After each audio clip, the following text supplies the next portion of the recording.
Hello guys, today we are going to talk about the two kinds of investor. But before we talk about those kinds of investor, we first need to know the definition of the word investor, or what does investor means.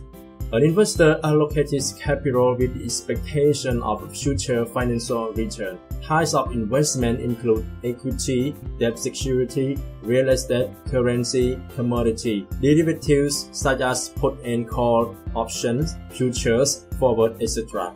This definition makes no distinction between those in the primary and secondary market. That is, someone who provides a business with capitals and someone who buys a stock are both investors.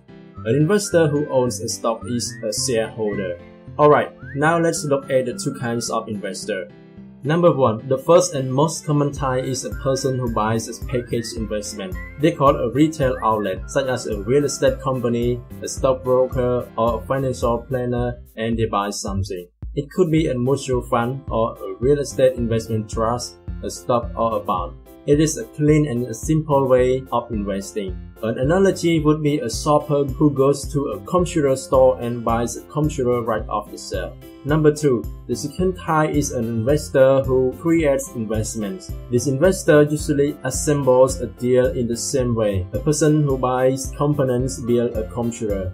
I do not know the first thing about putting components of a computer together, but I do know how to put pieces of opportunities together, or know people who know how. It is the second type of investor who is the more professional investor. Sometimes it may take years for all the pieces come together, and sometimes they never do. It is this second type of investor that his rich dad encouraged him to be. It is important to learn how to put the pieces together, because that is where the true wins reside, and sometimes some true losses if the tide goes against you.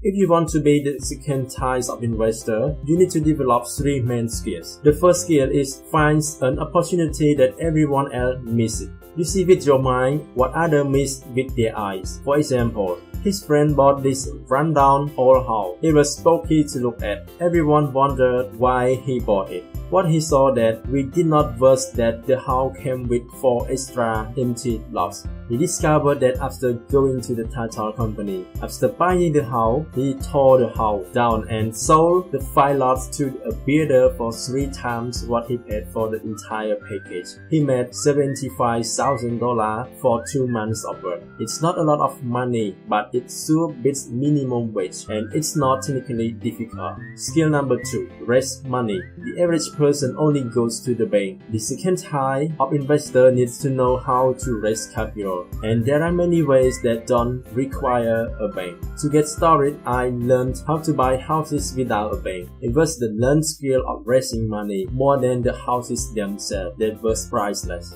Or too often I hear people say, the bank won't lend me money, or I don't have the money to buy it. If you want to be a type 2 investor, you need to learn how to do that, which stops most people. In other words, a majority of people let their lack of money stop them from making a deal. If you can avoid that obstacle, you will be millions ahead of those who don't learn those skills. There have been many times I have bought a house, a stock, or an apartment building without a penny in the bank. I once bought an apartment house for $1.2 million. I did what I called tying it up with a written contract between seller and buyer. I then raised the $100,000 deposit, which bought me 90 days to raise the rest of the money. Why did I do it? Simply because I knew it was $2 million. I never raised the money. Instead, the person who put up the $100,000 gave me $50,000 for finding the deal, took over my position, and I walked away. Total working time 3 days. Again, it's what you know more than what you buy. Investing is not buying. It's more a case of knowing. Skill number 3. Organize smart people. Intelligent people are those who work with or hire a person who is more intelligent than they are. When you need advice, make sure you choose your advisor wisely. There is a lot to learn, but the rewards can be astronomical. If you do not want to learn those skills, then being a type 1 investor is highly recommended. It is what you know that is your greatest wealth. It is what you do not know that is your greatest risk. There is always risk, so learn to manage risk instead of avoiding it. I think this video can help you to choose which investor you should be to be successful. If you think this video is useful to you, don't forget to click subscribe and share it to your friends. Thank you for watching, guys.